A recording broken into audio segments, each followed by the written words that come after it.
Doing well, thanks. Thank you very much. Appreciate you joining us. So tell us what's going on, legislatively speaking, Tabor, all the different things going on at Colorado Rising Action.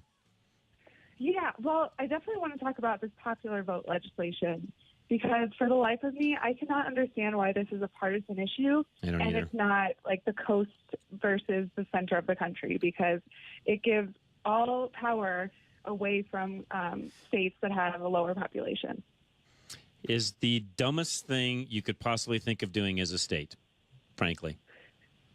I completely agree. I am a little pessimistic here because I don't think we have any hope of stopping it going through our state, but I'm hoping that nationally some other states stop it and it just gets stopped that way. Yeah, I believe for this to even be effective, they have to have a majority of the Electoral College votes amongst the states to make this work. Okay. But there are a number of states that have already passed this type of legislation, so they are getting closer, but I don't think they're close enough. And you guys are saying, for the life of me, you don't understand why people do this. Well, here's why. Because they're ideologues. And their agenda, their what I call the progressive religion, means more to them than their vote.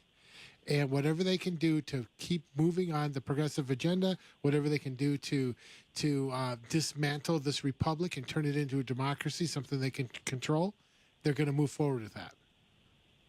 It's incredibly scary, but one thing it reminds me of is when the Democrats were in power in the Senate and they changed the nuclear option involving voting for Supreme Court justices because it was in their favor at that time.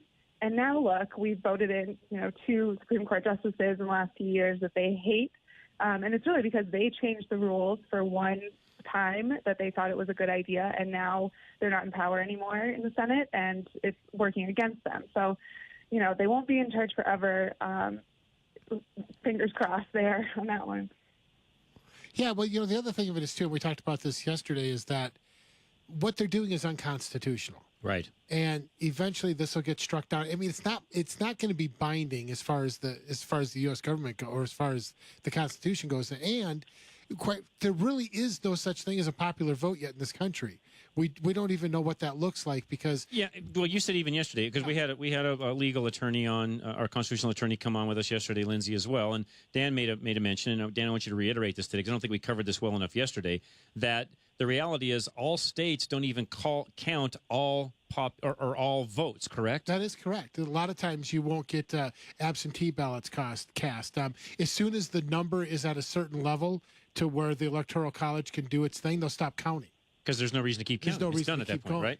So if you have to have a this national comment, pool, Lindsey, Dan, Cassie, this comment of, well, Hillary won by 3 million votes. We don't really know if that's a true statement, correct? I have no idea. None whatsoever.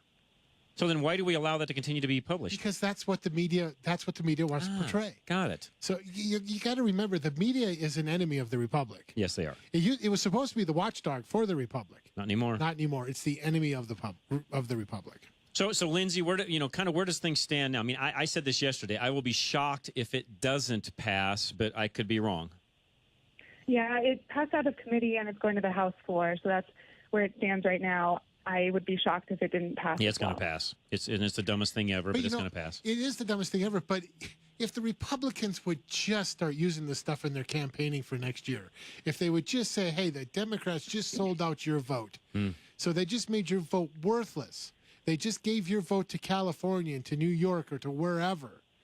I think this stuff can be used in their favor. So real quick, and Cassie, you just sent a message. So you think we need to do a better job of explaining the popular vote thing. So what do you mean? Just mentioning the popular vote thing, which I think, that is the, prime tool that the other side would use to say, well, the majority of Americans really wanted Hillary to be president because she supposedly, won the popular vote but by we don't know that. 2.9 million. But how do we not know that? Because of what Dan said, that all votes aren't even counted.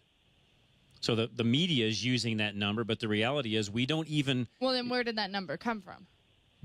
Made up? I don't know. Yeah, it comes up from... I think it's like the best guess at the time of the numbers that are coming out of every state. Exit polling. It comes up from, and it is actual numbers that are coming from the counties. But like I said, at a certain point in time, they can stop. So, and good question, Cassie, because the reality is we need to know how to counter that if we're talking to somebody about the quote-unquote popular vote. We need to know how to counter that correctly around the water cooler. The reality, folks, and the way you would answer that is, we don't know what the total count on the popular vote side was because all votes are not counted. If somebody says, well, how do you know that? Well, because once the electoral makes its decision in that state, you're done counting. There's no need to count anymore. Mm-hmm. I think another point to make is a presidential candidate could just say in their campaign, I'm going to cut income taxes in New York and California, or, just appeal to those states whose votes would matter. And Colorado's popular vote would not even matter. Well, yeah, and we talked about this yesterday. The other thing, Lindsey, that would happen is the whole campaign structure and what the voice of that particular presidential nominee you're running around trying to campaign does would change dramatically. And frankly, places like Wyoming, Colorado, even places like Iowa, you're never going to see another presidential candidate show up in those states ever again. Ever. They will never show up. There's no need to. Definitely. And switching gears a little bit, speaking of things that people should be campaigning on, the Taxpayers' Bill of Rights. Yes. We need Republicans out there talking about what liberals are doing with our Taxpayer Bill of Rights right now. And it's a hugely popular issue. And there's polling that says that the more that people know about Tabor, the more they like it. So, but come on, Lindsey. It's hot garbage. That's what the left says. That is so funny. So for people who maybe aren't on Twitter all the time, a group called Colorado Fiscal Institute, who's behind the full repeal of Tabor, called it hot garbage and then deleted the tweet, actually. But our executive director of Colorado Rising Action, Michael Fields, actually said, you stand so firmly behind repealing Tabor. Let's get out and talk to the people. Yep. Let's debate this, you and me. And then they deleted their tweet and they haven't responded. Oh, of course, because they know in a court of public opinion, inside of any debate hall anywhere, if you lay out what Tabor does for the taxpayer versus what they want to do, they would lose every time. Oh, my goodness. It's crazy. So it's going to the Supreme Court now, and we'll continue to keep it in the news. Okay. Colorado Rising Action is going to spend a significant amount of energy making sure that this is in the news and making sure that Coloradans know how good they have it with the Taxpayer Bill of Rights. Well, and if there's anything, I realize we have bipolar voters right now because we voted in the very same people that want to take away the rights of the people, that they basically voted against certain things, fracking and tax increases and so on. But I think the last election shows that we as a populace in Colorado don't want any more taxes. That was very apparent in the last election. Yes, and the last 6 statewide tax increases that have been on the ballot have failed by huge numbers, like not competitive numbers. So the reason they think they're going to repeal this and people of Colorado won't care or will support them is just crazy. It really is.